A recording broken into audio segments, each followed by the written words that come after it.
23 people are dead. This is Kenya News Update today.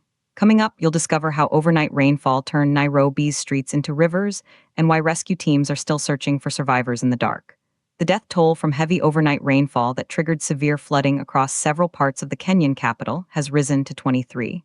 Police confirmed this on Saturday as rescue teams continue their desperate search. But here's the twist.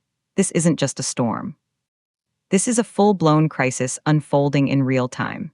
Police spokesperson Michael Nyaga said the torrential rains caused widespread flooding, destruction of property, road closures, and the displacement of residents in multiple neighborhoods across the city. He said the most affected areas include sprawling slums in the eastern part of the capital, as well as parts of Westlands.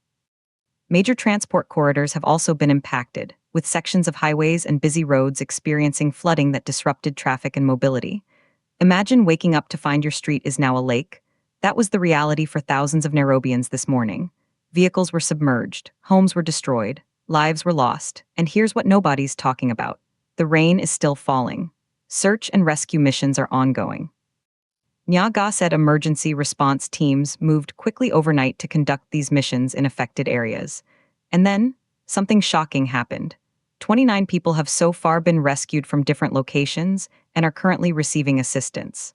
That's 29 lives pulled from the water, but the work is far from over. The police spokesperson said officers are working closely with other emergency responders and remain fully deployed across affected areas, responding to distress calls and continuing rescue operations as rainfall persists. This is a city on high alert. Residents have been urged to remain vigilant, avoid flooded roads, and exercise extreme caution while traveling.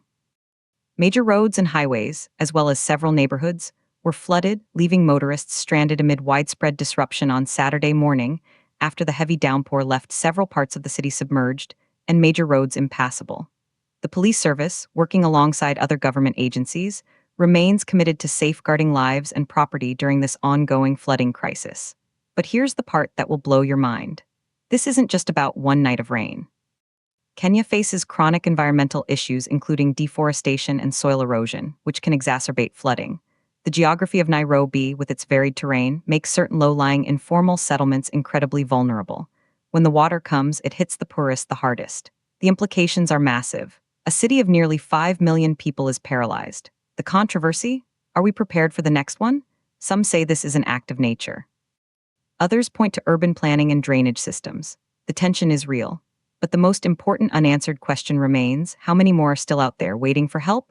We started with a shocking fact, 23 lives lost. We've seen the setup, a city underwater. We followed the escalation, the desperate rescues in the slums. We've felt the impact, a capital brought to its knees. Now for the payoff. This is a stark reminder of nature's power and urban vulnerability. Do you think Nairobi's infrastructure is prepared for increasingly extreme weather? Drop your take in the comments. Subscribe to Kenya News Update today for more breaking news from across the region.